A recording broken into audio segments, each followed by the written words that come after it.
नमस्कार, मैं हर्षा स्वागत करती हूँ आप सभी का कहानियाँ सुनी अनसुनी में। आज की हमारी कहानी का शीर्षक है झूठा घमंड।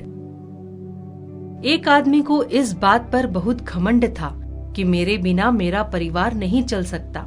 उसकी एक छोटी सी किराने की दुकान थी। उससे जो भी कमाई होती थी उसी से परिवार का गुजारा चलता था, क्योंकि पूरे परिवार में कमाने वाला वह अकेला ही था। इसलिए उसे लगता था कि उसके बगैर सब भूखे मरेंगे। एक दिन वह एक संत जी के सत्संग में गया। संत जी ने उस पर दृष्टि डाली और फरमाया, यह घमंड झूठा और फिजूल है कि मेरे बिना मेरा परिवार भूख से मर जाएगा। मैं ही सबको खाना खिलाता हूँ। यह सब मेरे प्रभु की लीला है। वो तो पत्थरों के नीचे रहने वाले जीवों को भी भोजन पहुँचाता है। यह सुन आदमी के मन में कई सवाल उठने लगे।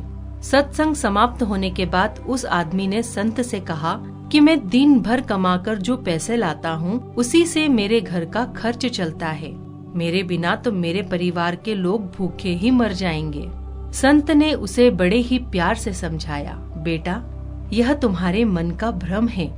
हर कोई अपने भाग्य का ही खाता है। वो आदमी बोला, यदि ऐसा है तो आप मुझे साबित करके दिखाओ। संत जी ने हंसकर कहा, ठीक है बेटा, तुम बिना किसी को बताए अपने घर से 1 महीने के लिए चले जाओ। उसने पूछा कि मेरे परिवार का ध्यान कौन रखेगा? संत जी ने समझाया, बेटा, परमात्मा सबका ध्यान रखता है। तुम्हें यही तो देखना था ना। इतना सुन वो चुपचाप चला गया और कुछ दिनों के बाद गांव में ये अफवाह फैल गई कि उसे शेर खा गया होगा। उसके परिवार वाले कई दिनों तक उसे ढूंढते भी रहे और रोते भी रहे, लेकिन उसका कुछ पता नहीं चला। आखिरकार गांव के कुछ भले लोग उनकी मदद के लिए आ गए। एक सेठ ने उसके बड़े लड़के को अपने यहाँ नौकरी दे दी। गांव वालों ने मिलकर उसकी बेटी की शादी कर दी। एक भला आदमी उसके छोटे बेटे की पढ़ाई का पूरा खर्च देने को तैयार हो गया।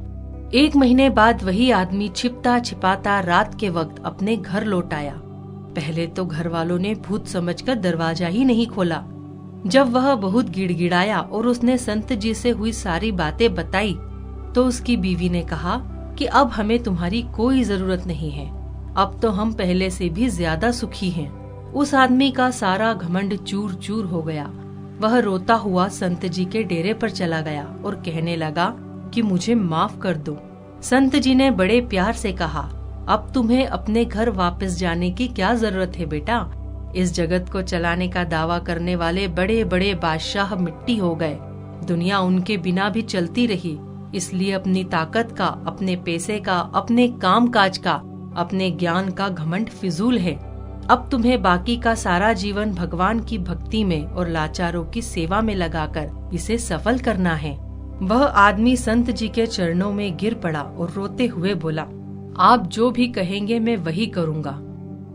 तो एक बार सोचना जरूर, कहीं हम भी किसी चीज का घमंड तो नहीं कर रहे हैं। निश्चित ही आपको हमारी आज की कहानी पसंद आई होगी।